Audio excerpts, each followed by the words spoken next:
were hoping you'd like that. Yeah.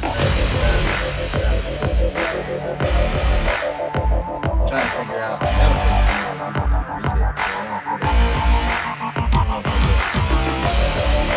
We can send you a PDF copy if you want, probably. Yeah.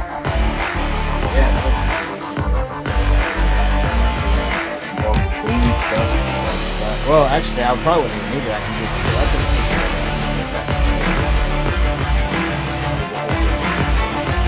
There you go.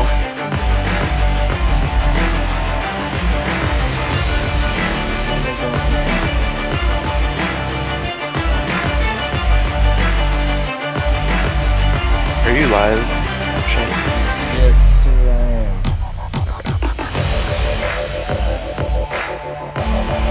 Really driving. That's why I put my camera on my live. I have two others. My girlfriend is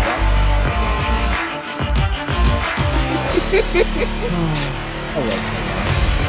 I didn't think he was gonna order his dash until Sunday or Thursday, Garrett.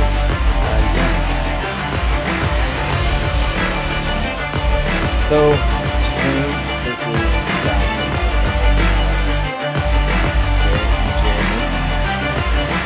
You guys, you get to listen to them chit chat while I track down technical gremlins.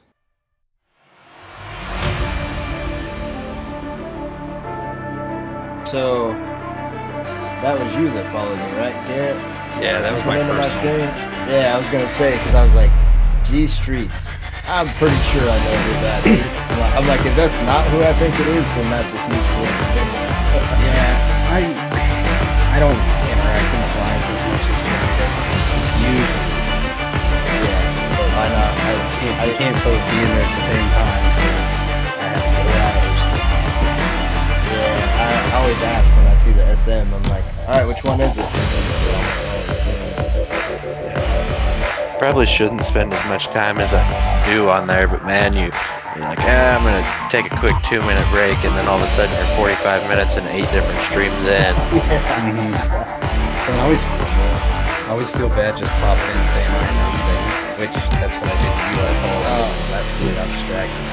Yeah, no worries, man, no worries. I do the same thing because, doing this, I've gotten to know so many different streamers. You want to make your rounds to all of them that are live when they're live, and you just, there's not enough time to make your rounds to everybody. Trying to support everybody. All right, guys. Let's do it. I'm gonna support my nicotine habit real quick. Ah. I guess I'm gonna have to run cameraless All right. because yeah, I don't know what's going on. All It's right. showing me 3 different camera options and none of them are working. Oh no. Well, We'll go one- cameraless, go smoke, and we'll get it rolling. it sounds good. See, it's just gonna do the little thinking thing. Ain't gonna crazy. All right, I'll be back in a minute.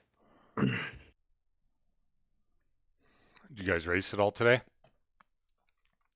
Yeah, I got to run an IndyCar race earlier at, I guess, 6:15 our time. Didn't go too bad. Ended up running third. Nice. So I haven't done any racing. Maybe later. Maybe after this is over. Yeah. It won't be as long as last time. Probably. Less people. yeah, We're in no hurry. nope. If we get to talking, and it takes forever. It's not gonna bother me a bit. Fair Yep, enough. I agree.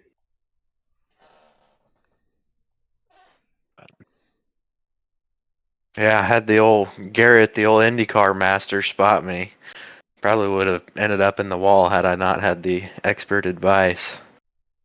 I try to help him out when I Nice. can. Right on. I just don't have as much time in an IndyCar. I'm not as good in them. Yeah, I'm not either. I did a couple different races. I'm primarily just oval, but messed around in a dirt street stock race today. I was running third, and then a lapped car came in and took me out. And then I did a Formula V race just because I'm trying to get more into like road courses. Was running third in that too, and then got wrecked out. And I'm like, what is going on, man? Yeah. It I sucks. I love the dirt stuff. Like I love UMP mods, big block mods, 358s. Pretty much anywhere they go, I'll drive it if I have time. But for whatever reason, I cannot agree with the street stock. I just can't ever get it right. I try to get him to run street stocks and he says no every time. I'm trying to learn. You know, it's tough when you're getting wrecked. I'm like, I don't mind if I run in the back. I just want to learn and get a little bit more consistent and stuff. Yeah. Yep. Come on, Shane.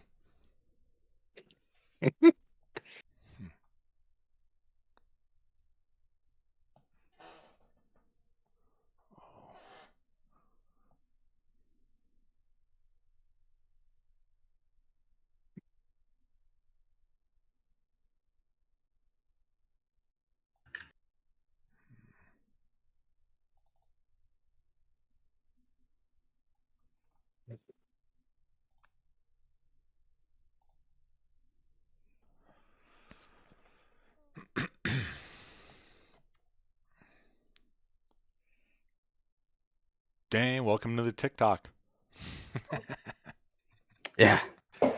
Well, I've been trying to pull up your guys' chats because I like to see how the interaction is. That's why I was asking about your. I don't know. I had your Twitch up last week, but I can't seem to locate it. I don't know why. Yeah, weird. I am live. User error over here. Which All right. which stream do you have up, Garrett? I have both on different tabs. I'll let you take one. I'll keep Okay, Josh up. You can have Shane's. that works for me. It's slow because I ended it and then just started it back up. Otherwise, the camera won't work.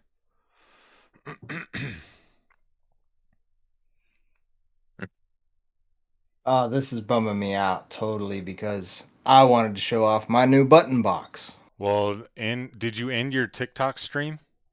No. End your TikTok stream, and I guarantee you the camera will work, and then pull up your stream again. All right. All right, guys. I'm going to have to end the stream and then we're going to have to start it right back up. So, I'll be back in just a minute. Please tune back in. Technical difficulties here. Yeah. All right. I was having that problem last night. I couldn't get my webcam to work, so that was one of my first things I did this evening. Was I got to get my webcam to work. That way, I don't have problems later.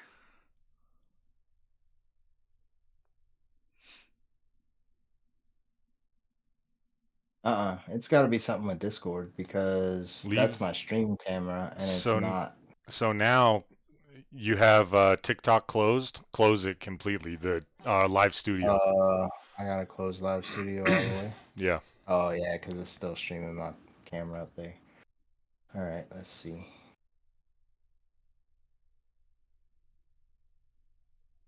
There's the US camera. Now they're both working. What the heck? That is so weird. I ended my. All right, whatever. We're gonna roll with it. So let me start my stream again. I don't see you on camera. Oh, because I haven't. Oh, hold on. Let me. I was still in the preview. There you go. Oh, there you are. Yeah. Yep. Now yeah. start the stream again, and then I've let's I've got a face made for radio. kick off this thing. And you can just jump right into this. Start us off. Shane. Yeah. All right. Let's see. Go live. Record.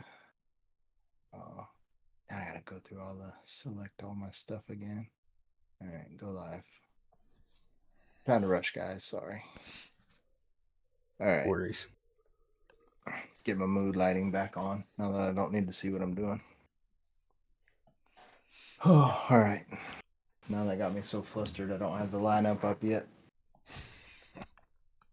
I will have it in just a second, though. We got a lineup. You ready to answer questions, Yeah. Garrett? Yeah, I know.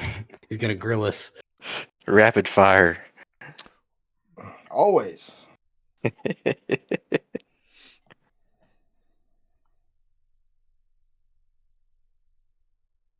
right. Let's see. Where? There it is.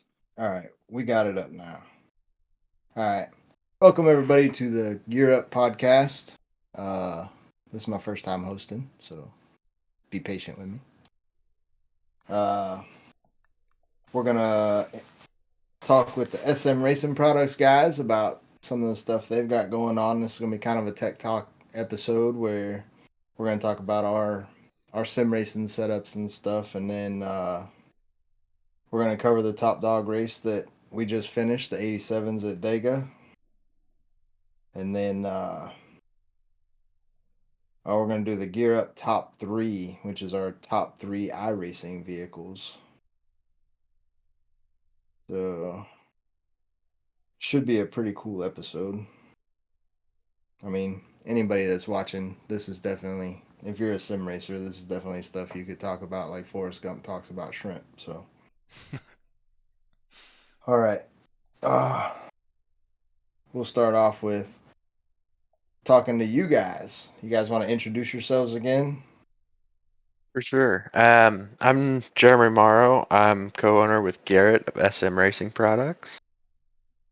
And my name is Garrett Streets, and I'm also a co-owner of SM Racing Products. So, for those of you that tuned in last week, this is their second week on the podcast. Last week, they earned their way on by winning the 24-hour of Daytona split with their team. So, and this week we get to talk to them about their products that they actually make to help out us sim racers. So you guys want to tell us kind of how SM Racing Products got started? Go ahead, Jeremy. Yeah, so I guess I was actually looking back through my photos trying to get exact dates on when everything started transpiring. And from what I can tell, right around after the 24 last year, so I guess January of 23, Garrett and I wanted to build our own button boxes. We wanted button boxes and kind of looked around on the interweb, and everything that we saw we weren't really happy with. We felt like a bunch of it was super expensive or it was like extra cheap.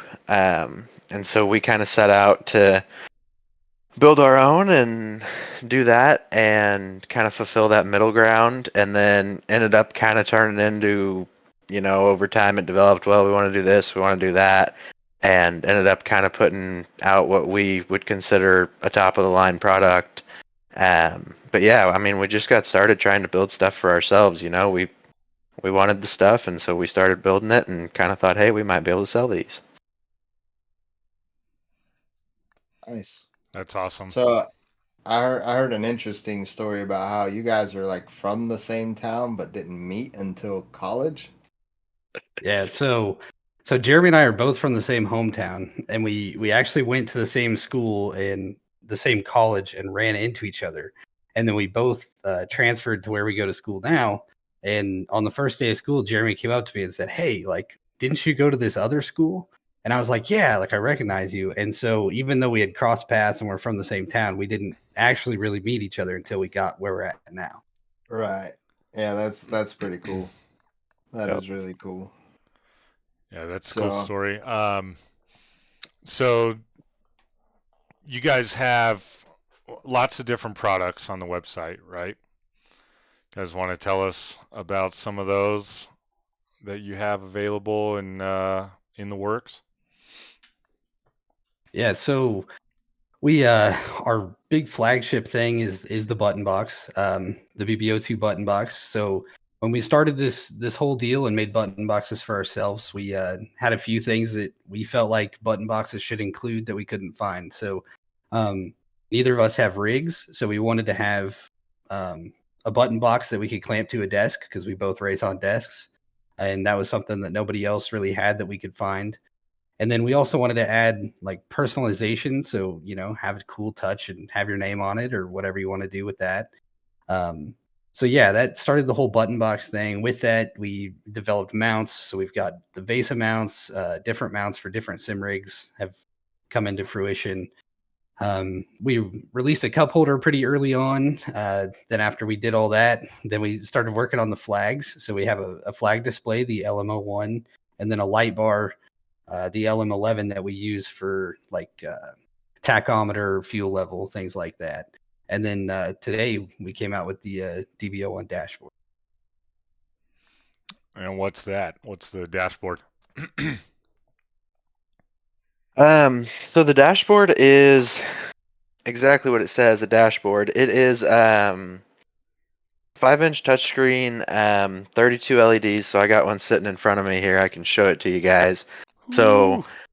up across the top, we have 16 LEDs up across the top. We usually use those for RPM, but you can control them with SimHub. You can do whatever you want.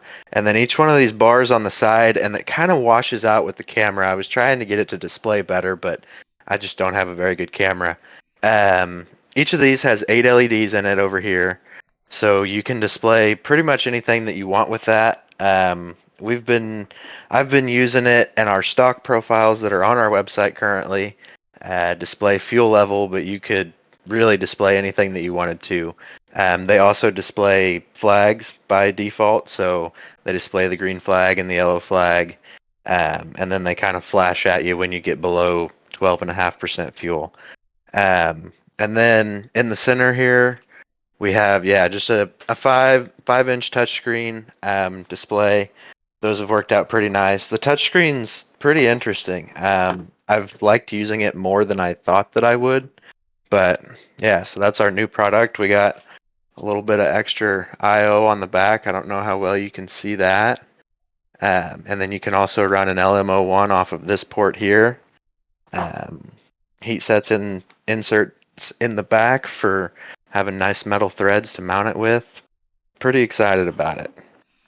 That's really cool. Now, I'm a pretty basic dude. I'm not really super tech savvy.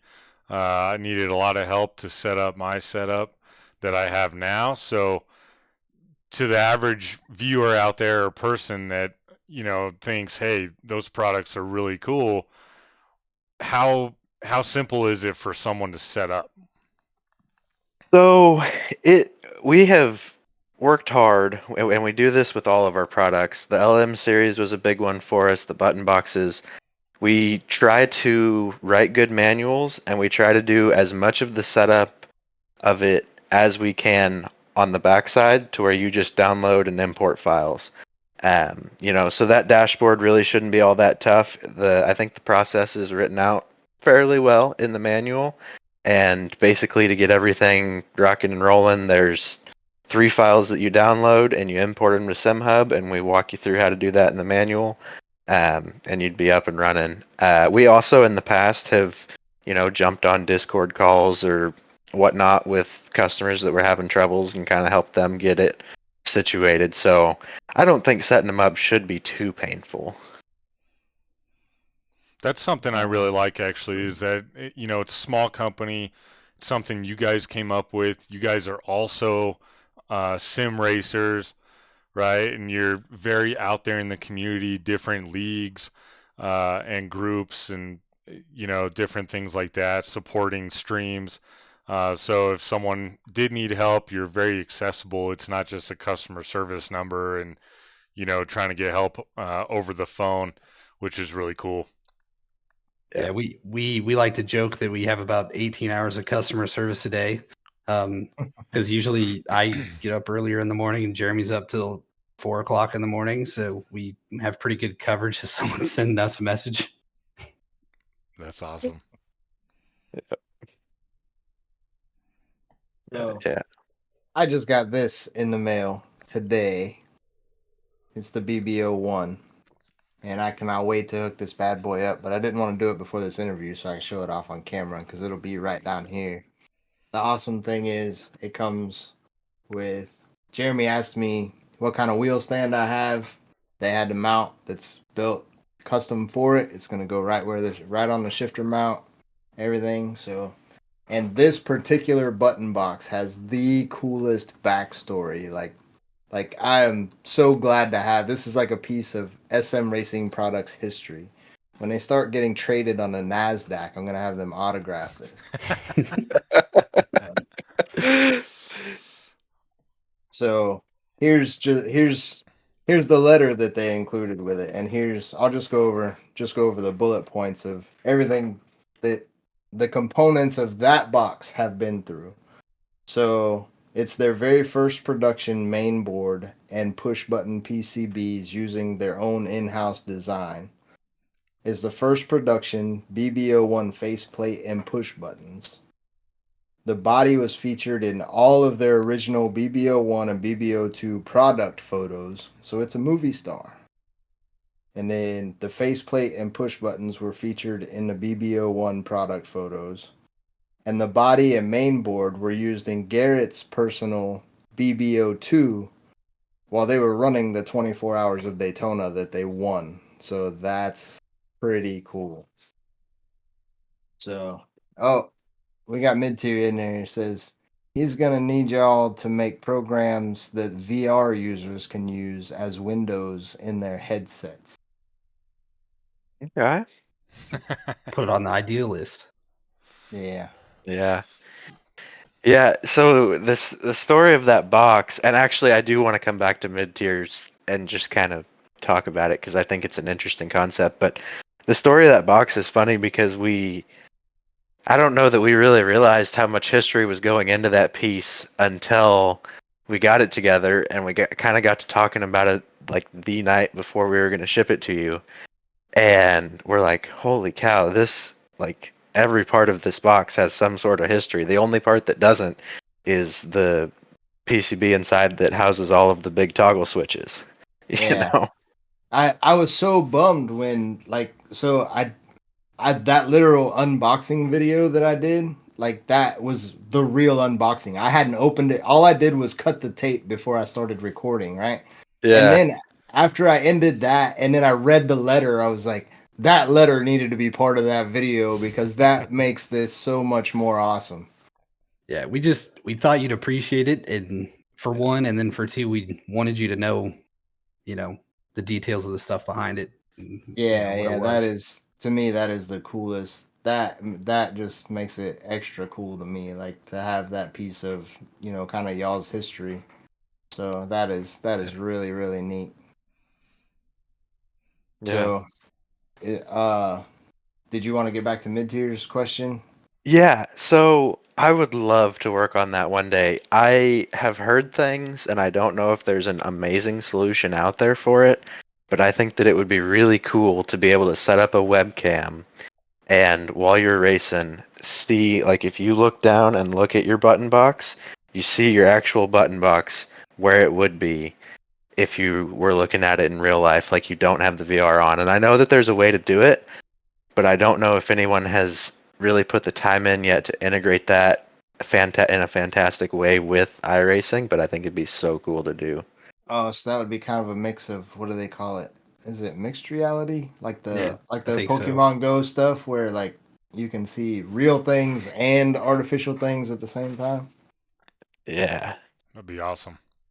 Augmented reality. Yeah. Augmented, yeah. Mid tiers on it. He knows what I'm talking about. And then we have another question from Donovan Miller. They came in late and they're sorry. It hasn't been asked yet, Donovan, so you're good. But can you program? It says black button adjustments with it, and I think they mean black box adjustments, which you should be able to because I know I have buttons assigned to like adjust my brake bias and stuff. So Yes, so all the in-car functions you can change in iRacing in the controls option from the replay screen. So yeah, you can adjust brake bias, you can adjust fuel fill, you can do chat commands for like take right side tires only, left side tires only, how much fuel you want. If you're running some of the road stuff, you can change your ARBs, you can change your traction control, you can change your differential sets, your wing angles, all the stuff that you can do from like default keybinds or just all the options that iRacing has in the controls panel that you can set. You can map to whatever you want on a button box. Nice. They're really So, cool. Yeah, So, Donovan sorry. says thanks. Oh, you're fine. Oh, Go he ahead. said thanks. So someone orders one of these button boxes or one of the other products. What are we looking for? What are we looking at as far as turnaround from order date to ship date? So it really kind of depends. It seems like as of recently, we end up doing quite a bit of custom mounting solutions. So I think the last few, honestly, outside of Shane's that we've sent out, have had some sort of custom mounting solution. And so when you're doing that, there's a little bit of extra time because, I draw something up and then I send it to you. Hey, do you think this is going to work? And maybe I need some extra measurements. But if you're just flat ordering one off the website with what we already provide, I like to have them out within a day or two. Worst case scenario, we'll usually have them out in 3 or 4 days. Whew, that's fast. I didn't Which expect that. Yeah, because Try- I mean, you guys don't have like a stock room with pre-assembled, right? Like you do it order by order. So with with the amount of customization that we offer, we do not have fully assembled button boxes sitting around, but I have some stock of some parts. So like I'll put PCBs together to where they're ready to drop into a box, and I'll have most of the parts for a box sitting there ready to go. And then when somebody orders one, I can take care of whatever the custom work is, and then it's just a matter of bolting it all together and shipping it. Nice, nice. That's cool. What are you guys going to school for? You guys electrical engineers or We're both mechanical engineering majors. mechanical engineers? Although Okay. I think that guy over there probably should have been electrical, but yeah, we're both mechanical. Yeah, I've been told by faculty and have pretty much come to the conclusion that I should have been an electrical engineer, but I was a day late and $1 short on that conclusion, so mechanical it is. Fair enough. Fair enough. Shane, I cut you Yeah. off a minute ago. Did you have another question? Oh no. I was gonna kind of get into the like what's y'all's sim racing setups like. So like what kind of wheels do you guys use, stuff like that. Yeah, so I pretty much use the same sim racing setup that I've used since I started when I was a little tyke on NASCAR Racing 2 and NASCAR Racing 2002 season. So I've got a hand-me-down desk from my sister's childhood bedroom. It's just like a rickety little reading desk, and that's what I clamp my rig to and set my monitor on. And then I've got a Thrustmaster TSPC and Thrustmaster T3PA pedals, TH88 shifter, all of my SM hardware that I've got, and then I've got a bucket seat that I ordered off of Summit Racing that I mounted to a piece of plywood and some chopped 2x4s. So that's my sim rig. Here you go. And if you watch my stream and I have my webcam on, looking at the button box or whatever, you'll see my desk shake. It shakes all over. So yeah, I've got a pretty nice setup. Yeah. And he was one of the winning drivers of the 24 hours. So if you think you need a big immaculate setup to make you fast, that is not the case. Yeah, so I'm kind of the same way. I have, just a desk that I think we paid $20 for it on Facebook Marketplace when I moved out of my parents' house. And I use it for everything. And so I've got my desk. I have a kind of a custom-made mount for a Moza R9 and Moza SRP pedals for it. And then yeah, I've got, the button box, the dashboard, and one other unnamed piece of SM hardware that's currently in development that we've kind of used, but nothing crazy, nothing fancy over here either. But I think that's one of the things that really kind of drove us to make the decisions we've made with what we've done. Like I mentioned, the desk clamp is, there's a lot of people out there with really nice immaculate rigs, and I'd love to have a 80/20 rig someday or something, but it's just kind of the fact of the matter is there's a lot of people that just race on what they have, whether it's wheel stands or desks or throwing some 2x4s together to build something. And so, you know, there's a lot of stuff out there that I think is geared towards the 80-20 guys and the guys with the super nice rigs, but they kind of lack options and availability for, you know, the rest of us that just, you know, like to race and just make do with what we have. Yeah, Oh, absolutely. Garrett, I think Yeah. it's important. Good call out there. I think it's important to make that clear to the viewers, anyone watching. You know, there are people out there that can drop 5-10 grand on sim rigs, things like that, or they come across a stream with someone that has a really nice setup and they feel, oh, I'd love to get into this. I don't know how. I don't have the money to do so. But guys, viewers, these guys are top guys. Okay, they're winners. They win in every type of racing, in sim racing that they do. Okay, they're not Dr. Quinn and Medicine Woman. So you don't need a $10,000 setup to get started in iRacing. Shane and I will kind of talk later about what we run, what our ambitions are to run and have in the future. But I guarantee you, all four of us, it sounds like, have started from a place where it's just, hey, I just want to race, and it looks like all four of us are probably content with that as well. So Yeah. Yeah. So And I'd you're take- also I- sorry, oh, go Shane. ahead. Go ahead. Oh, go Oh, ahead, I was Jared. gonna say you're also probably talking to the last two people on iRacing to use a rubber band wheel, because I did not have a force feedback wheel until about 2 or 3 years ago, and then when Jeremy got on iRacing, he didn't have a wheel or pedals, and I convinced him to try it, and so I let him use my rubber band wheel. So we were rocking the non-force feedback pretty recently. okay. Oh wow. I started iRacing on a G29 because it's what I had for. Because I've always run like I'm a PlayStation guy, so like Gran Turismo stuff like that has always been my thing. And those kind of wheels, I had no idea about direct drives until I started this whole iRacing journey and this stuff. And then I found out there's an entire culture about this stuff and all the peripherals and the different options and things, and it's kind of mind-blowing at first, and you got to do a ton of research before you kind of make a decision, because a lot of this stuff is pretty big financial commitment. So For sure. Yeah. Yeah, it's been interesting with the development and direct drives having some of the lower budget options. Like, you know, I have an R9 now, which I think pretty highly of. I think if I was doing this 5 years ago, I would probably still be on a Logitech and wouldn't have nearly the quality of hardware that I have, just because that's kind of the way the market's gone, it seems. right, mid-tier says he didn't have a force feedback wheel until 6 months ago, which Yep. I don't even think my setup here is 6 months old.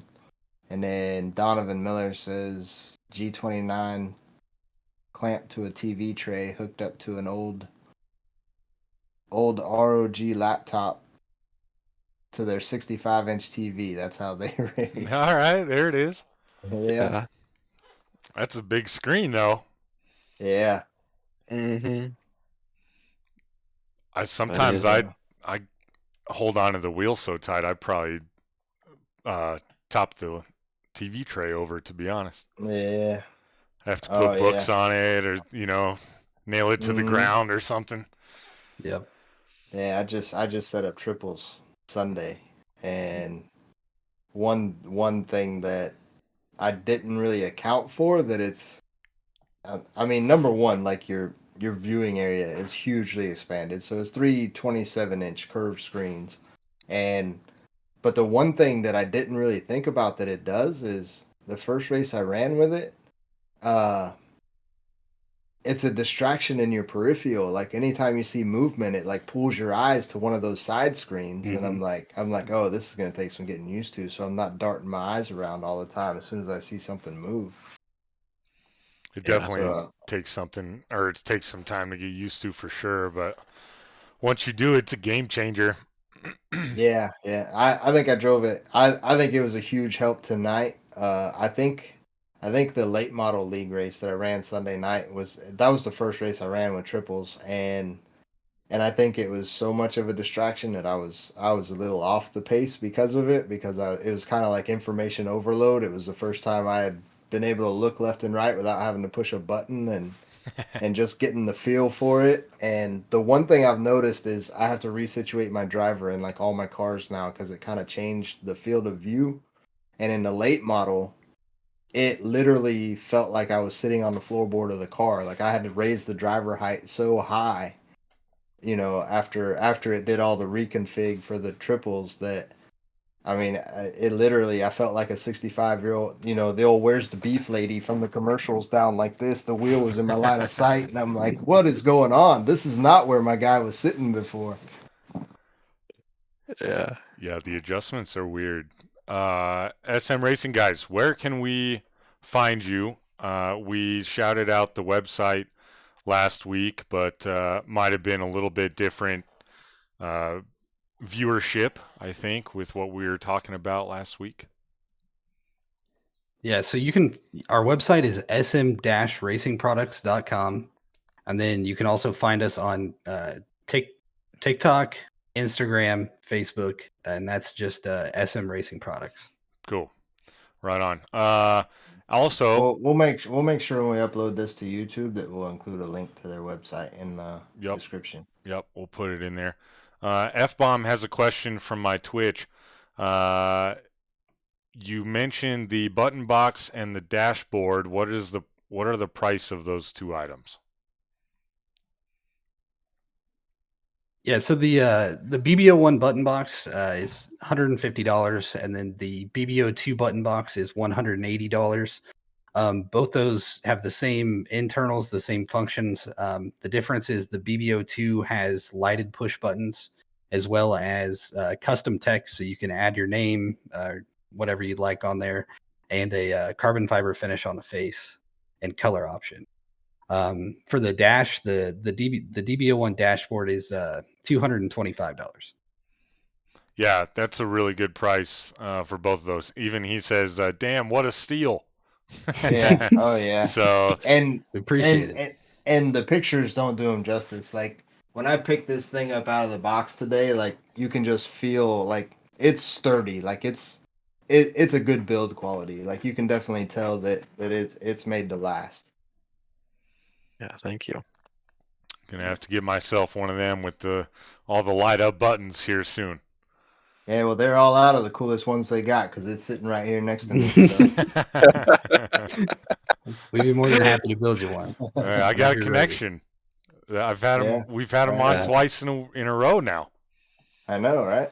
Mm-hmm. Cool. Shane, I got nothing else, man. Unless you got something else.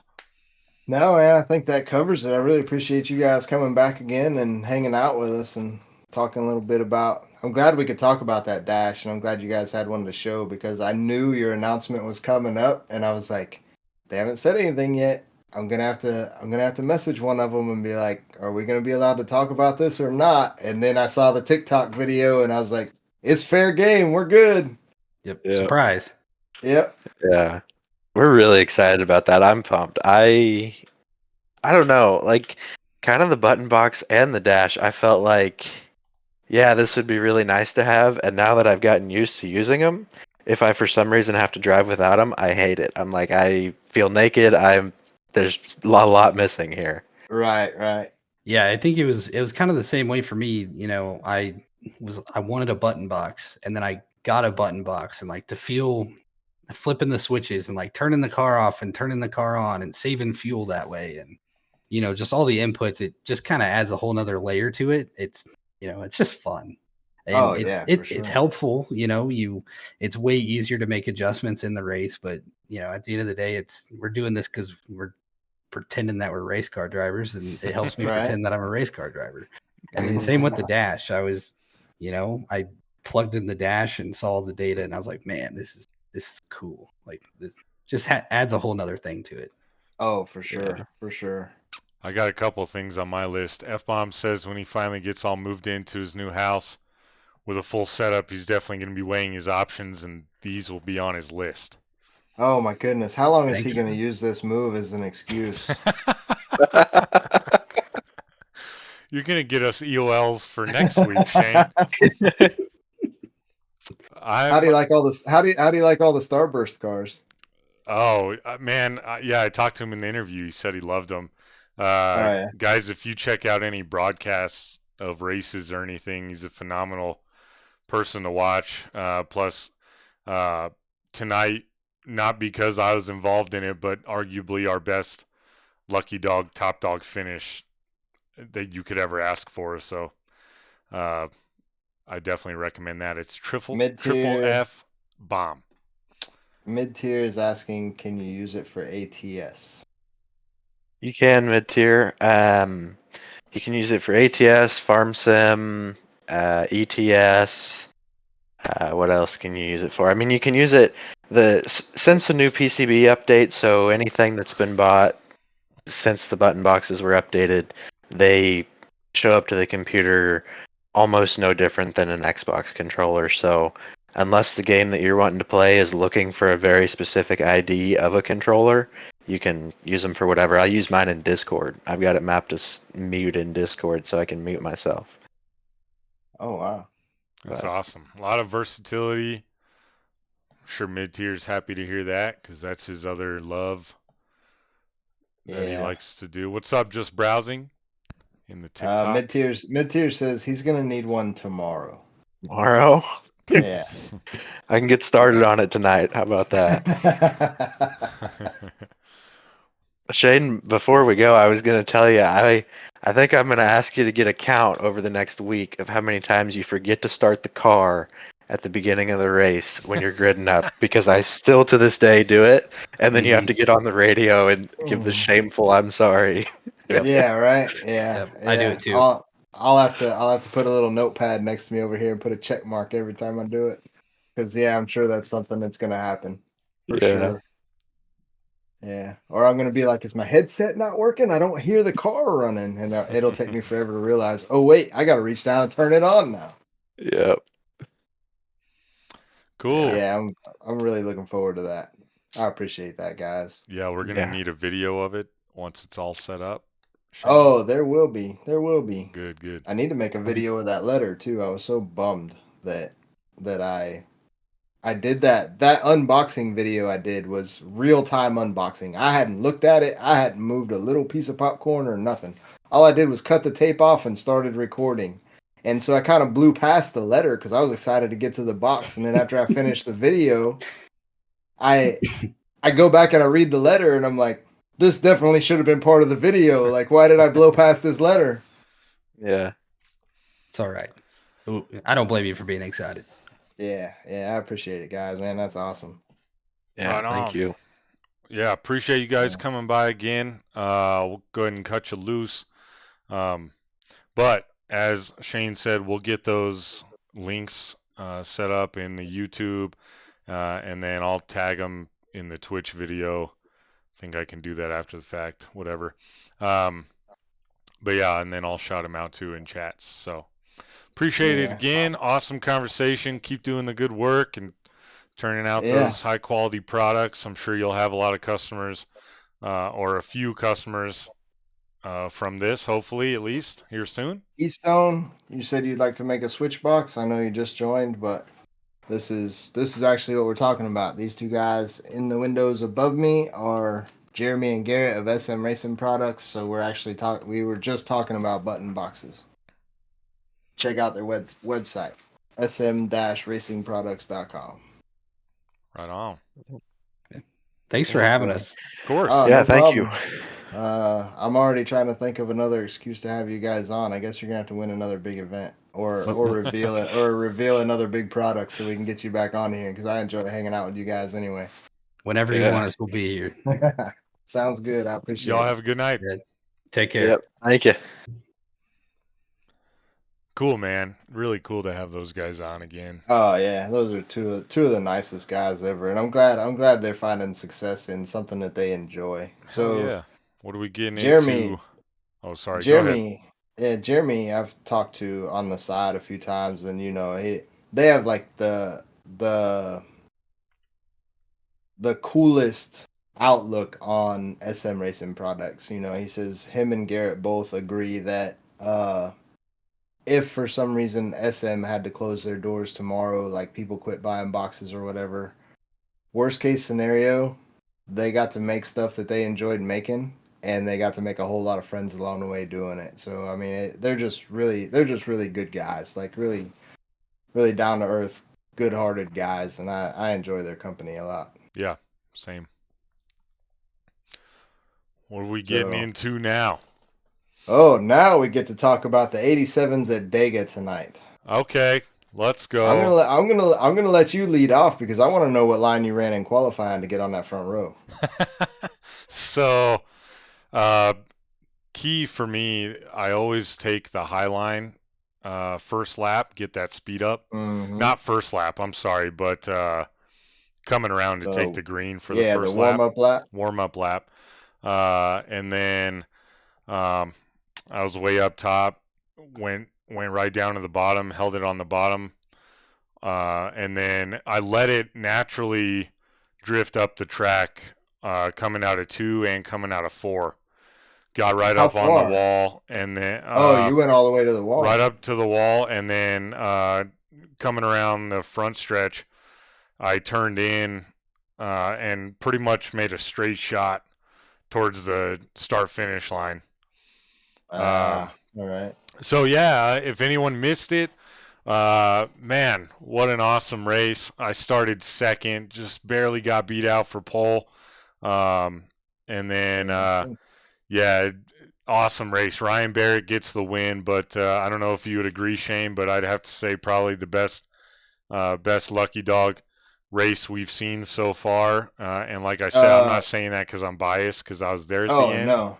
As far as the 87s go, I think it was one of the best races we've had so far. I mean, it's Talladega, so I mean there were some wrecks, but you know it wasn't a wreck fest by any means. Nah. And those cars, as big a handful as they are,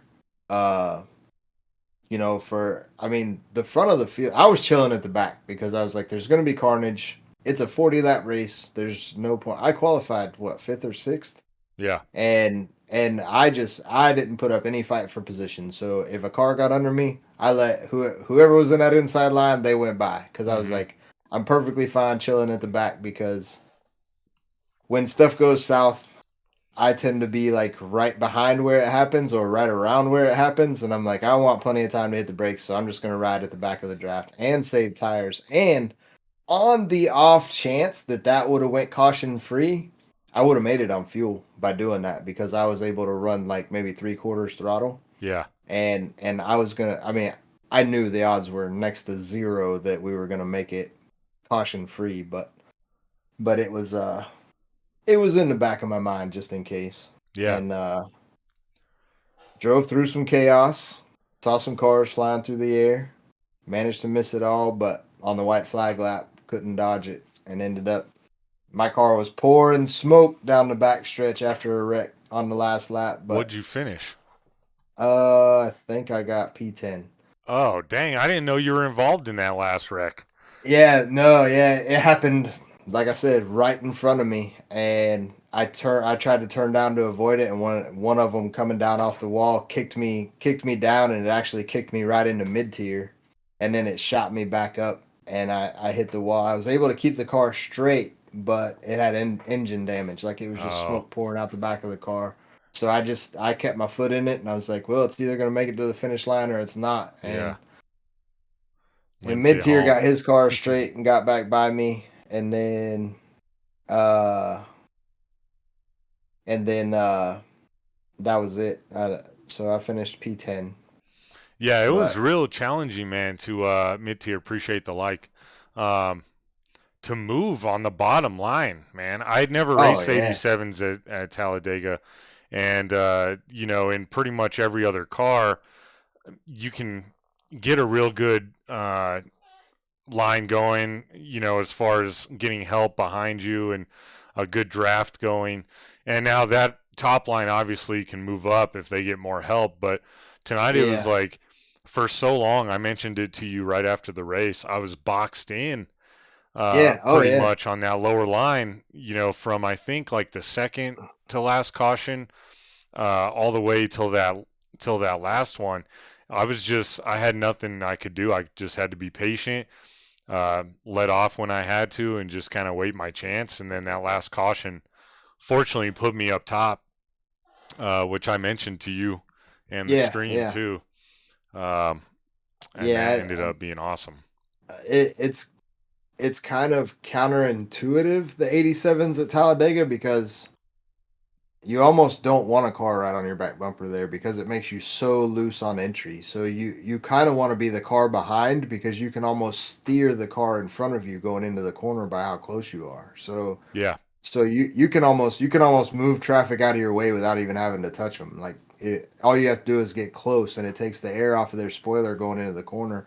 Like happened to me twice in practice. Mm-hmm. I mean, they were maybe a half a car length behind me and going into the corner, man, and the car just tried to step out just randomly. So that was another reason I went to the back, because I was so worried about being in traffic and that happening, and I didn't want a car right on my back bumper until I was comfortable. And then right about the time I was ready to start making moves, like it just turned into a major traffic jam, and then that wreck happened on the last lap. Yeah.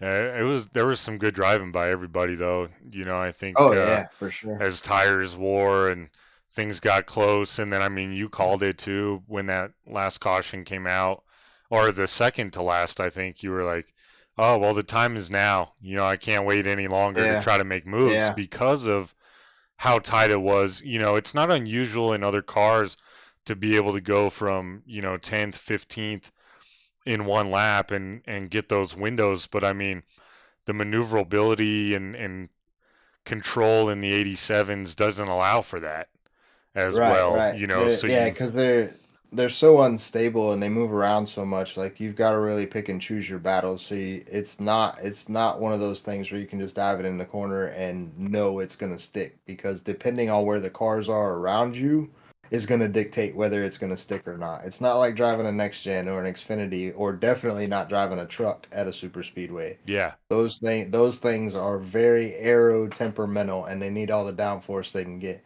And they're unrestricted, so you're going a lot faster. Oh yeah, we were going, I think at one point I looked down, I was going 210. You know, when we were cruising, because there was one restart where I fell a little bit behind, but I was trying to set myself up, to maybe get outside. Didn't work, but had to catch the guys in front of me, and I just happened to glance down. I'm like, whoa, I'm going 210. This is crazy. I probably could have done a lot more, but you can't bump in those, so I had to let off. But yeah, so Ryan Barrett gets the win. Believe that's his first Lucky Dog win. Congrats to him. It's really cool to see some different people up on the podium here. I got second.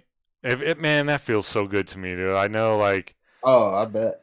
I've been putting in that work, and there's been so many times where at the end of the race I'm fourth, or I'm fifth, or I've said it many times about myself. I'll make a bonehead mistake and put myself in position, or take myself out of position to like compete at the very end. Tonight I tried to stay level-headed. I blew off some steam with you for a second after I got wrapped up in something early, but you got an inopportune push or something that kind of got you out of shape early, but luckily you rebounded well. And honestly, I think you've been driving the 87s really well. I mean, it seems the last few weeks, like you were there at the end for Bristol too, right? You had a pretty good shot. I don't remember what happened at the end of that race, but I want to say you were up there in the top 3 or 4 for a lot of that race. Yeah. I led some laps in that race, and just did so well that first 100 lap green flag run where we, had to save tires so much. I mean, some people, pitted at 80, 90, and I was like, I'm starting to cook. I was passing so many guys from like lap 80 to 100, and I couldn't believe it. Everyone else started, their tires were worn, or they pitted earlier than me or whatever. And then as I mentioned it, I made a bonehead mistake, came down pit road going like 50 instead of 35. And that cost me, was it man, I can't remember the penalty, but at Bristol it was bad enough to where it cost me a couple laps. Yeah, mid-tier talking about the race tonight. He said the outside line was the way to go, and he says he was driving like a mad teenager. Mid-tier, Yeah, I'm the gonna prob need. the problem Sorry, go ahead. the problem with the outside line for me was I would get insanely tight on exit. Like I couldn't get back to I would have to lift on corner exit when I was running the high line, Yeah, as opposed to running the bottom. So I tried to run middle to bottom a lot, but I was so content just kind of keeping my car safe that I really wasn't in a lot of the positions that you guys were with as many cars around you. I was 3 wide a couple of times, but I was going the opposite direction than I should have been going at the time. But a lot of that was on restarts, like either the car in front of me, didn't take off, and I'd have to feather the throttle, and then everybody would just kind of jump to the sides to go around me, or there was one or two restarts where I just felt like I didn't get a good restart, and people jumped to both sides of me because it just I don't know why. I don't know if I got to the gas late, or I think I was shifting early from second to third before we get to turn one, and because it seemed like that's where people were making up a lot of time on me on restarts. yeah. That run. I mean, even to have to even getting off the gas on exit on the outside, the run that you would get out there is amazing. Mhm. So I was trying to like get out there late, but I didn't want to stay out there because I mean, how many times did we see someone slap the wall, including us? Oh yeah, yeah, Me for sure. I did it once or twice, but I'm yeah. like, man, I'm trying to run outside and make moves, but And it seemed to be a lot more coming off of turn two than it was turn four because me, the bird's eye view, because I was just chilling at the back taking care of my stuff. I mean, every time I came off of turn two, there was smoke coming off the wall. Yeah. Almost every lap, somebody was leaving paint on the wall. mm-hmm. Yeah, for sure. Mid-tier, I'm sure it's already in the works, but a video of that last lap would be awesome. You know, to post on the TikTok and so I can share it. I'm sure everyone would share it. Really, really cool finish. So Donovan Miller is saying no, it doesn't work like that, Donovan. If you speed on pit road entry, it won't. Even if you do a drive through, it doesn't matter. You're still speeding on pit road. iRacing doesn't differentiate between like driving through and actually stopping at your box. Like it doesn't recognize that. It'll still black flag you either way. Yeah, and at that point, I would have had. I'm assuming you're referring to the Bristol moment. I would have had to go all the way around again through the pits because that race was single pit road Bristol, so you're essentially doing an entire lap on pit road before you're back out on the track. Yeah, for sure. Thank you, Kenny. I appreciate that. Kenny and I were just talking like last week, I think, about my ambition to like run up there and compete with them guys and the work I've been putting in. He sent a nice comment in my TikTok. News for you, Shane. F-bomb little while back when the interview was ending. This just in, Shane King is banned for an unknown reason for the next 2 weeks. Nothing more is known at this time. I hope that's in the Discord. Yeah. All right. Cool. So let's talk. I will send you some pink starbursts. Yeah. F-bomb if you Why lift am I my all blurry? ban. I don't know. I wasn't a second ago. What's going on? Yeah, I'm not real happy with mine either, but I was in such a scramble to get a camera working tonight for some reason that I've never had an issue with before. Now I'm clear again. Yeah, that was annoying. We got to start doing, I think, like a 15-minute intermission completely to make sure everything's working. Yeah, I'll just have awkward, to start. But yeah, I'll just have to start like before I go live for the night. Just double check everything, make sure my cameras are working and all that. So when I switch for the podcast on Tuesday nights, I know everything's going to be there. Yeah, with technology, man, it never works out the way it's supposed to. Yeah, I have no idea why that happened tonight. Shout out to Matthew Everard, also known as Drafty Beef, he is the Mud Dog champion. That was the 4-week mini series that they were running on Monday nights. He got a win in that series, week 3, and then he ends up winning the championship for that. So that's awesome, man. He's coming on strong. He's won a couple races here as of late in the league, and then ends up getting the Mud Dog championship. Yeah. You didn't run in those, right? No, I did not. Yeah. I was We'd worried be- I'd be way too much of a hazard on dirt. I didn't want to ruin anybody else's race, and I'm not that great. My name's Mediocre Sim Racer for a reason, but on dirt it's way below mediocre, I think. Yeah, we both would be disasters, I think, on the dirt. We'd end up But get you more see enemies. you see what the next 4-week series is for Monday nights, right? Oh yeah, let's announce that, man. Go Oh, ahead. yeah. Break it to So, them.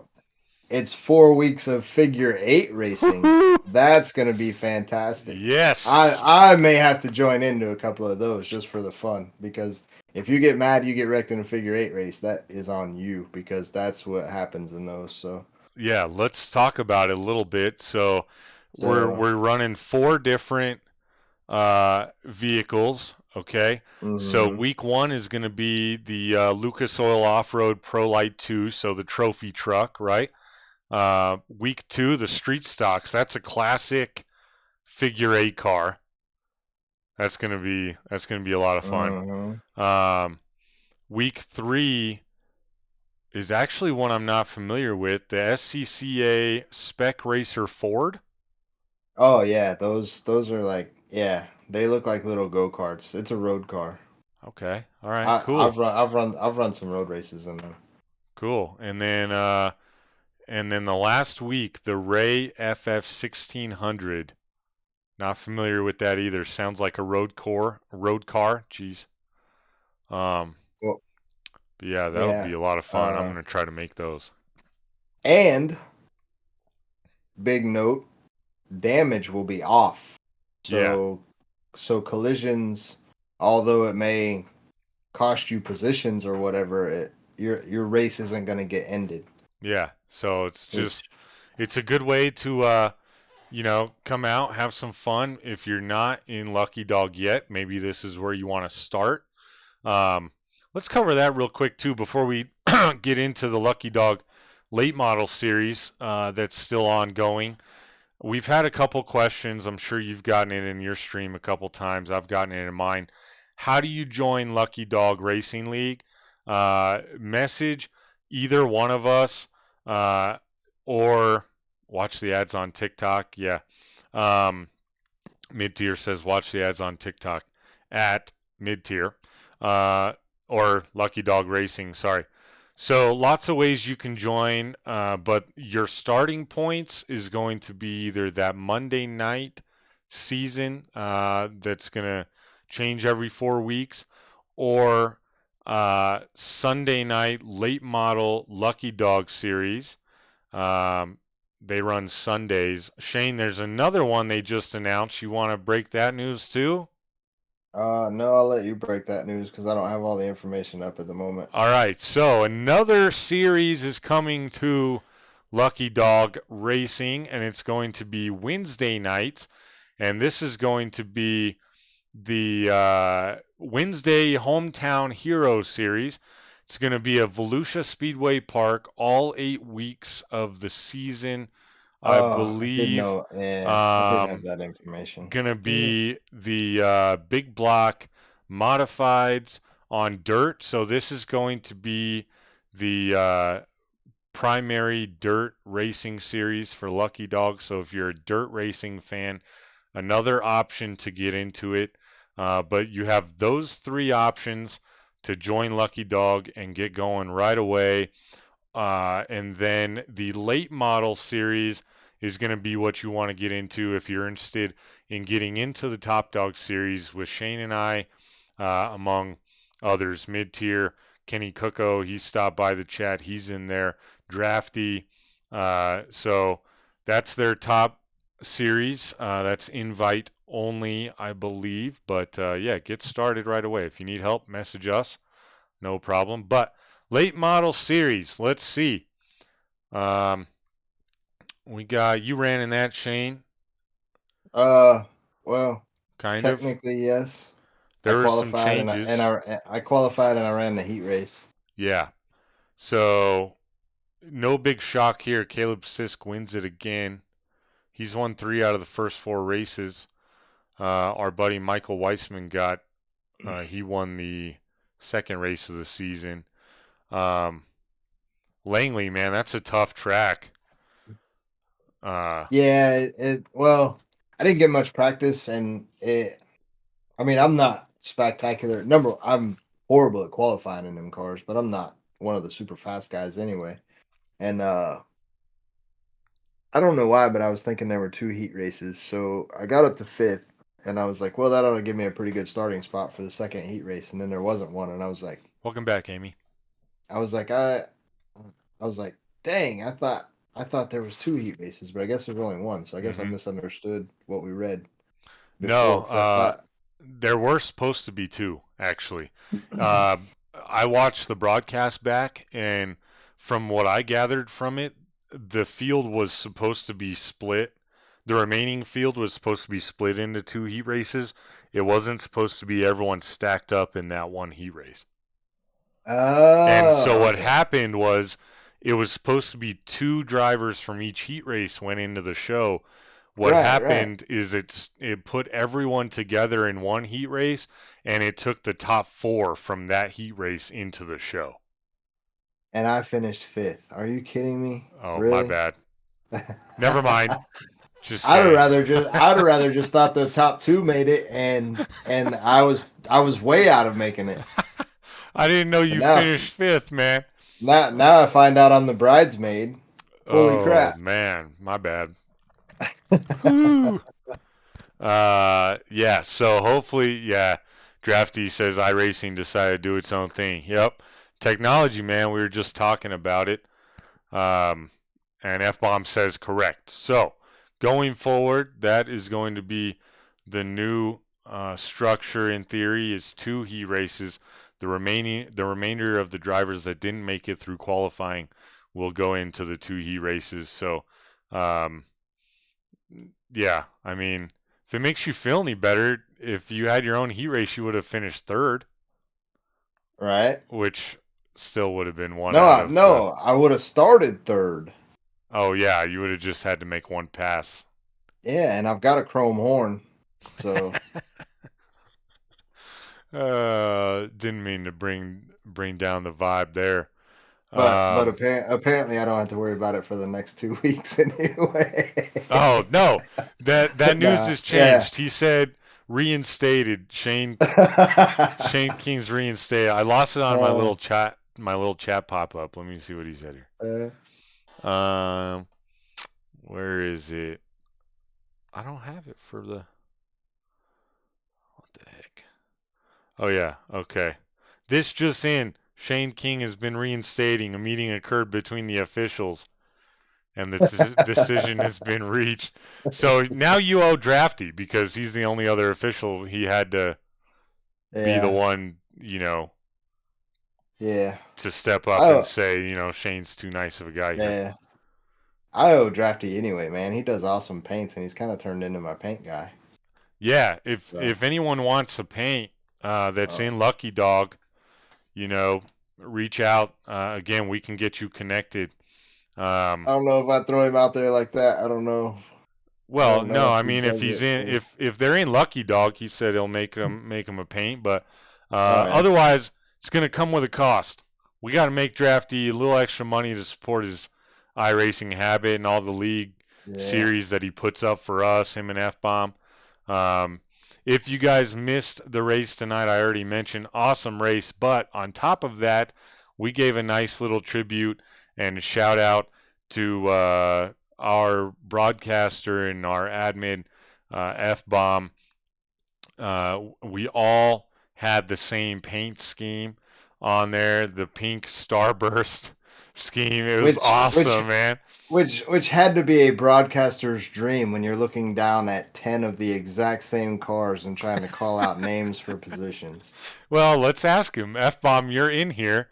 You're in the Twitch. How did you feel about seeing all, 13? All 13 of us with the same paint and having to rely on hopefully having some different numbers. Yeah, I only saw one car that wasn't pink, and that was the orange one, 33. Yeah. Drafty says I had to go snooping in his Discord for those pics that he put on the car. Oh, that's funny. He absolutely loved it. It did make it a little tough to make the calls. I'm sure at first, then you kind of pick up on like, okay, well, Josh was still running a neon yellow number and Kenny still got a black and white number on the side of the car. Was yours still red, Shane? I didn't even notice. No, I don't think it was. Something? Yeah. Yeah, so but mine should have stood out because until Drafty did these paint schemes, I didn't realize that I'm the only Thunderbird in the field. So my car should stand out a little different than everybody else's. That's how I knew that first wreck. That's how I knew you got by. Remember I told you, I was like, all I did is I looked behind me and I saw you cruising behind me. I knew we made it. I saw a Thunderbird nose, so I knew you made it through too. Yep. Oh, and then Drafty just said Jeremy's the only Pontiac. Everyone else is Chevy. Wow. Yeah. So I have to know why pink starburst? Like, is that F-Bomb's favorite or? Yeah, I think you've missed it. But there was quite a bit of conversation at times. I think it was in the Elite 100 where it was just chatter during a caution or something like that, and somebody was like, "Oh, I'll send you a case of pink starburst." In fact, I think it was Jeremy that started it, and then everyone else kind of went in on it. But yeah, I think that's what that has to do with. Gotcha. But yeah, gotcha. let's see here. That's what I figured, but I wasn't 100% sure. Where are we going next week, man? Let's see where we're going next week. So the Top Dog Series, we're at Kentucky. Kentucky Speedway. That'll be a little bit different than the last couple we've run, huh? Yeah. As long as it doesn't drive like Texas does in those 87s. I never want to drive another flat turn one again. I could not figure out that side of that track to save my life. Yep. That was a rough one for sure as the tires started going. I mean, right from the beginning though. Mm-hmm. So yeah, I was glad to could get an entry down. Get out of there. The late model series, they're going to Hickory. I don't race that series, but how do you feel about that? What's that? They're going to Hickory. The late model series is in Hickory on Sunday. I don't think I've run there. Okay. So get out there. I'll let you know how the heat race next goes. Tuesday. Next Tuesday, we'll hear from Shane on how Hickory treats him. Yeah. I'll let you know how qualifying in the heat race goes. Then let's see the Mud Dog. Mud Dogs concluded. And I think, do we have these new series starting up this next week? Drafty and F-Bomb? Are those starting? Yeah, is the figure 8 series starting let's see. Immediately? I don't have dates. Yes, starting next week. Perfect. So, lots of racing next week. Lucky Dog. You got the late model series on Sundays. You got the figure 8 series starting on Monday. You got the Top Dog series on Tuesday, and then brand new series starting on Wednesday. Man, these guys. They're not going to have a personal life here. They put a lot of work into this. I was going to say I don't know how they find time for anything else. Yeah, they're putting a lot of work into it. Plus, there's been rumblings of people wanting a full road course series.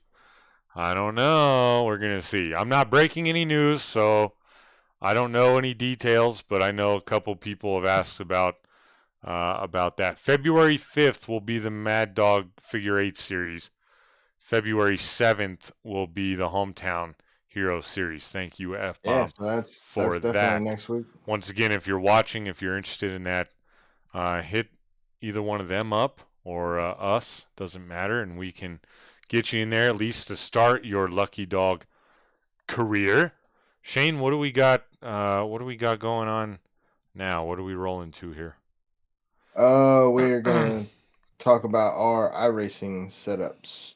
So like what we use to sim race. We covered it a little bit with Garrett and Jeremy from SM Racing Products. But, Yeah.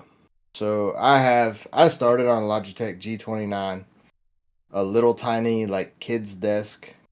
I've always had like a wheel stand to put my wheel on, because like when I first started, I was still racing on consoles a lot, like Gran Turismo 7, stuff like that. So I would have to move my wheel back and forth. Mm-hmm. So I've always had a wheel stand, but I had the G29 with the pedals and all that. I was never really happy with the pedals because the pedals were super spongy. I didn't really understand what the difference was between that and like a direct drive wheel, and I didn't know the difference in pedals, load cell pedals, and this and that. So I did my research and I finally pulled the trigger on the Fanatec, the Ready to Race bundle, the 5NM. But then you can do a power pack upgrade, which takes it to 8 Newton meters. And then the only other upgrade I've done is I bought the load cell brake pedal, Nice. which so the package comes with gas pedal, brake pedal. The brake pedal was still a little soft for my liking because it really just has like this foam insert behind it. But the cool thing was when I got the load cell brake pedal, I could move that existing brake pedal, just moved it over, and now I have a clutch pedal. So Yeah, right on. And then my newest upgrade that has yet to be hooked up is this fancy button box that I cannot wait to use. Yeah, right So- on. That's from and- SM Racing Products, the guys we had on earlier. In case you And- missed it. Yeah, and like Jeremy said, I'm gonna have to keep a running tally of how many times I hit the gas and don't go anywhere because I forget to turn the car on. Yep. So Gonna have to put a little sticky note up first, on your front screen. I'm blurry again, man. What's going on? Donovan, yes, the Fanatec CSL load cell brake pedal is right around $150. So with that, my whole wheel and pedals setup is probably, because the power pack upgrade that takes it from 5 Newton meters to 8 Newton meters, that was like another $99 add-on. So I'm right around probably $750 in just my wheel and pedals. And then I just went to triples Sunday. So triple monitors. Yeah, which is cool. Like we mentioned, game changer. I'm the Yeah, opposite. I don't have a lot in the wheel and pedals. I'm just using a G920 wheel and pedal set, but it's working for me until I decide I want to make the jump to something else. But I wanted to get started, and then I started with a monitor I already had from a old gaming computer that I hadn't used in years. I bought a 4070. Or I bought a PC with a 4070 in it, and then saw a deal on Best Buy for a couple curved 27-inch monitors about a month and a half ago. Went right away, got 2 of them, so now I'm running triples also, and it makes a world of difference. I've honestly, I've went up 2 licenses since then, which some is coincidental and some is literally like the quality of the setup. You can actually see out both sides, avoid wrecks, those types of things, avoid causing them a little bit more, but then my iRating obviously has jumped there too. So yeah, so it's worth it, but pretty basic setup. as far as wheel and pedals, like we mentioned earlier with the SM Racing guys, like you don't need to spend 5 or 10 grand on your setup, Mm-mm. to get started. Just get something and get in the Legends cars or the Formula V cars, whatever you like to drive, and just start your path somewhere. Yeah. Donovan, F-Bomb they has say the that G920, nice. they say they've been looking at the Ready to Race bundle like I've got, and I would recommend the Power Pack upgrade just because I feel like it's something you would regret not doing because it's kind of so cheap. Now, I'm not a tech guy, so I know there are wheels out there that you can drop like $1,500 on just the wheel base, like literally just the base for the wheels that are like 21 Newton meters. I'll be honest.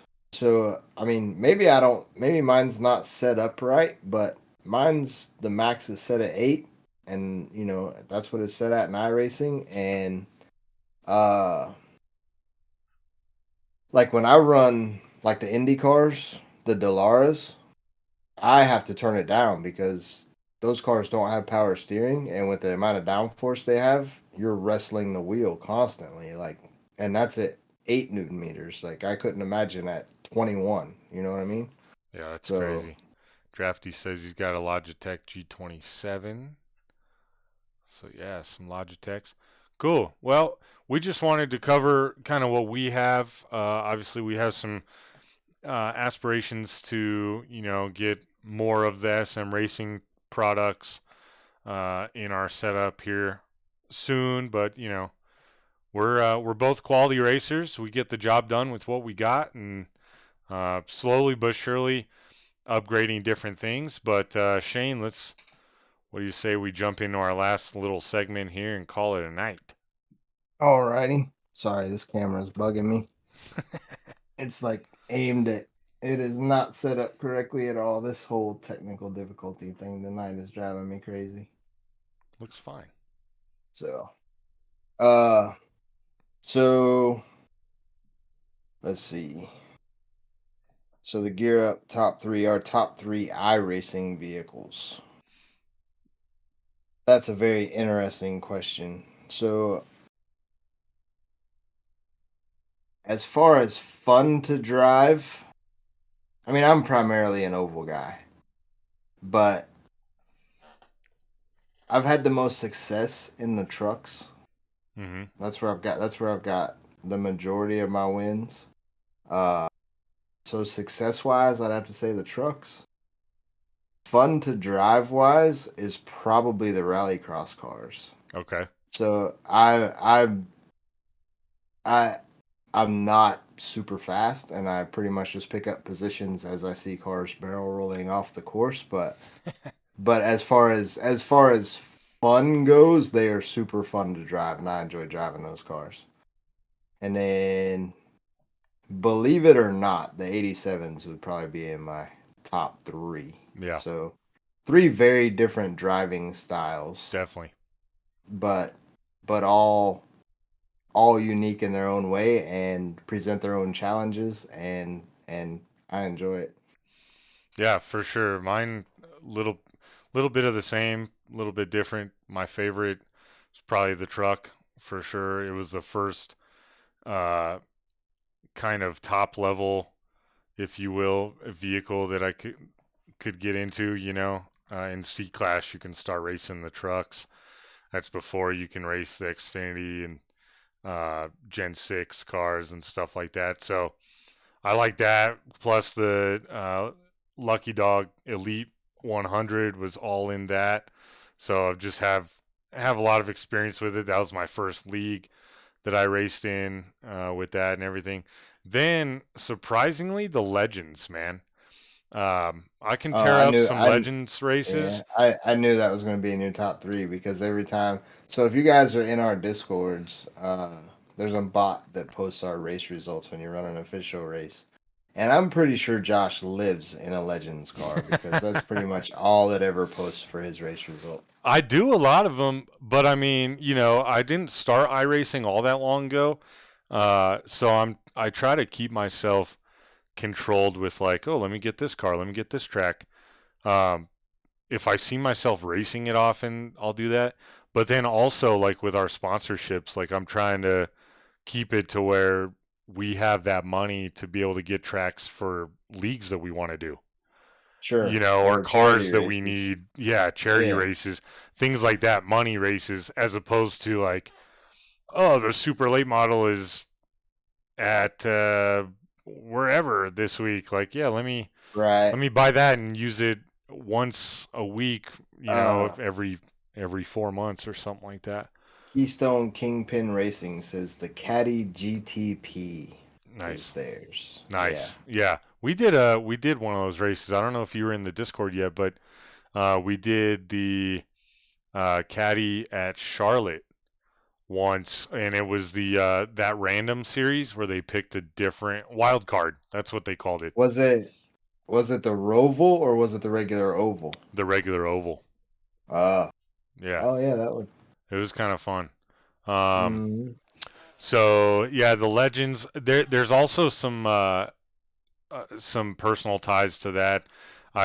There's a short track not far from my house here in Denver, and we'll go out there Saturday nights, and they race legends out there a lot. And ever since I can remember, I was like, that little 5-year-old, 6-year-old kid walking through the pits, and they would let you sit in the cars. Yeah. And then like growing up, it was like, oh, I'd love to drive one of those, like just to get into racing, because that's like at that specific track, that's kind of the entry level. Right. And then Donovan Miller says Street Stocks, Late Models, and Xfinity are their top 3. Okay, nice. Street stocks, I like them, but I fight with them, man. I don't know about you, but I feel like they're just on ice skates. Same with the Gen 4s. Well, they're basically a slowed down version of an 87. I mean, they're pretty much just a production, basic production car. That's probably the closest to what I ran when I drove Circle Track is a street stock, because ours was just called strictly stock. So you had to run street tires. You couldn't have anything on it that was not an option in that car when it was made. So you couldn't swap out for a Holley carburetor. You couldn't do anything like that. So, and that's, to me, that's kind of what the street stocks are. And you're just kind of manhandling it around the track. Yeah. Yeah, that's cool. And then my third favorite would probably be the 87s. I love the look of them. It's been a challenge, but obviously I've been fairly successful with them. But I feel like it's allowed me to step back and learn more about the like tire conservation side of things and strategy side of things. And to your point, you've said it multiple times before, like once you drive those, when you jump into something else, you tend to have a little bit better control over it and understand it a little bit more. Right. So the way this is my opinion, but I think iRacing has tiered like license levels and stuff, like the cars that you unlock. Like as you're working your way up, each car class that you unlock tends to help you learn a different either driving style or something. So take, you go from the street stocks that they're short tracks, they're not super loose. They're probably a little more on the tight side, so they're a little easier to drive. Yeah. And then, you go from that. The legends can be kind of loose. Teaches you kind of throttle control because of the short wheelbase and everything. Yeah. And then, but then you go from that and then you go to ARCA, which is a horsepower jump, and those cars can be insanely loose. And then you go from that to a Gen 4 and you're basically ice skating. So, and then but when you get, because Gen 4s are C license, right? They're not D, they're C, right? I think so. So, but also in C license, you get into the trucks, which tend to be a lot more stable and a little more forgiving on mistakes. But then you get into Xfinity and next gens, the next gens especially, like the feel for them, like the feeling in the wheel, like it's a very numb feeling in the wheel. So it, it's tough to drive those cars and really feel what's going on like you can in a lot of the other cars. Like in the trucks, you can feel the front tires grip when you're turning, and if there's you can feel if they're skidding. With the next gen car, it just seems like so numb. And the Xfinity car too. Like the other night, I ran a truck race, and then immediately after, or no, I went from the late model race, and then immediately after went to an Xfinity race, and I was almost turning the wheel like way past where I needed to because the grip level wasn't the same, and the wheel was just so much more free than it was in the late model. Right. Yep. Well, I mean, it's cool just to, we have our favorites, Oh yeah, for but, sure. it's cool to jump into anything, and you and I are starting to get involved in a couple different types of racing a little bit more, and, Yeah, learn. Plus, we added, Nick Wheeler to the team, Indy guy, yeah, 2 for 2 yeah, in the royalty racing car, yeah. That's unreal. which is That pretty is, awesome. yeah, that's pretty crazy. We might have to have him on next week, So maybe. I, Next couple weeks. Him and Caden. yeah, yeah. We got I to get really, Caden in here too, man. oh, I know. I for a long time, once I got to A license, ran almost exclusively next gens. Yeah. And that's the only NASCAR series, well, the only current NASCAR series car that I don't have a win in. I have wins in Xfinity. I have a win in Xfinity. I have multiple wins in the trucks. I have yet to win in a next gen, but I haven't run them at all this season. But I'm gonna have to start practicing because the NIS Daytona 500 is coming up, and I need to get my wits about me so I can run that. Are you going to run in the qualifiers for the Coke 600? For the you mean for the Coca-Cola, the Coca-Cola the series, I should Coke say. series? Yeah, not The 600. Coke series. Hey, old DW, welcome in, man, and thanks for the confetti. I think we should discuss that for sure. Yeah, well, yeah, Be fun. I was trying to look up today to see like this time schedule for the races, but I was trying to do it from the app on my phone, and I don't think either they don't have the time set yet. I know Yeah. they're showing on the schedule, but Mm-hmm. man, Yeah. I don't know. Yeah, I we mean, can talk it about would be it would be fun to run. Yeah, and I mean, you But- never know what could happen, man. Yeah. One wreck gets you to the next round if you make it through, and then who knows if you Yeah, but you might yeah, come but up to a yeah. track that's like your favorite track and you dominate it. Oh, Get into yeah, the next but- round from there. But the thing is, in something like that, you can't just be hoping for luck. Like you've No. got to really know what you're doing, and it's. I mean, I've watched a lot of the E-Coke series Mm-hmm. races, and I mean, there's a lot of wrecks that happen that you're like, this looks more like just a regular official race than the top of the line guys. What up, Aikman? But Old DW says, "What's up, Viper?" What's up? Cool. So Yeah, you want me to close this out? go for it, man. All right, guys, appreciate you tuning in. If you just got here, sorry about that, but the video will be posted either on my Twitch at the Viper_17, or on YouTube. You can check it all out. Little recap: we started the show with interview with the SM Racing Products guys once again, but we were talking about their business and products. That was fun. Then we got into the tech side of things, what we have for setups, what they use, all sorts of different things.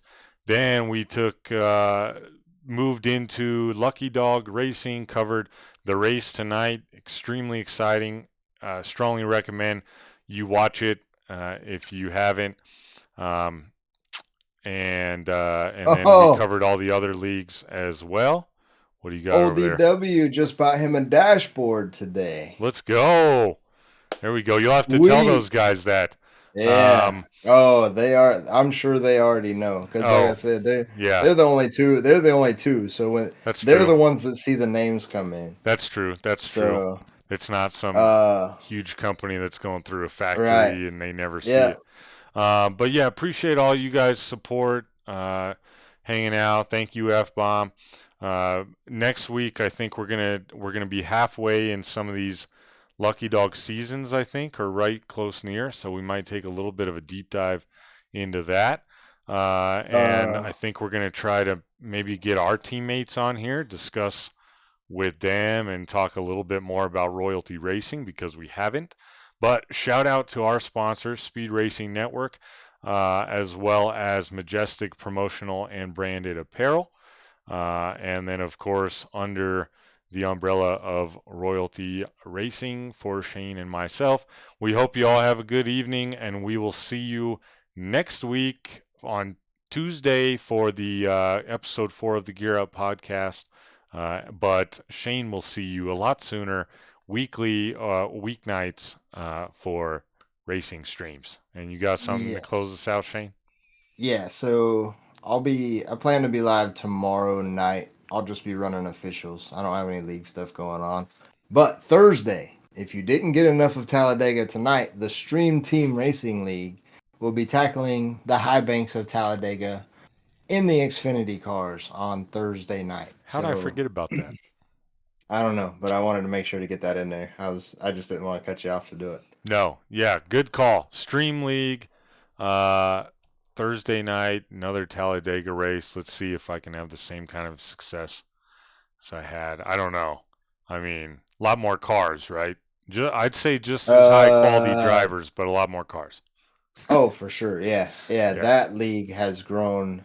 I mean, it's gotten to the point where there aren't many people that I know that stream that aren't there. Yeah. I mean, Yeah. it's Good to see it growing.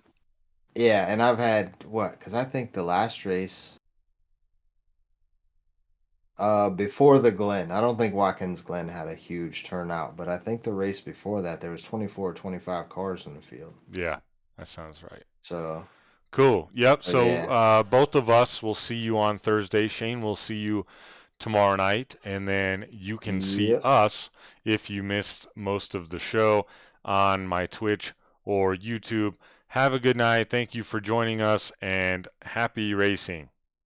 Yep. I hope you all have a good night. Appreciate y'all tuning in. Sorry for the technical difficulties earlier, and we will catch you later.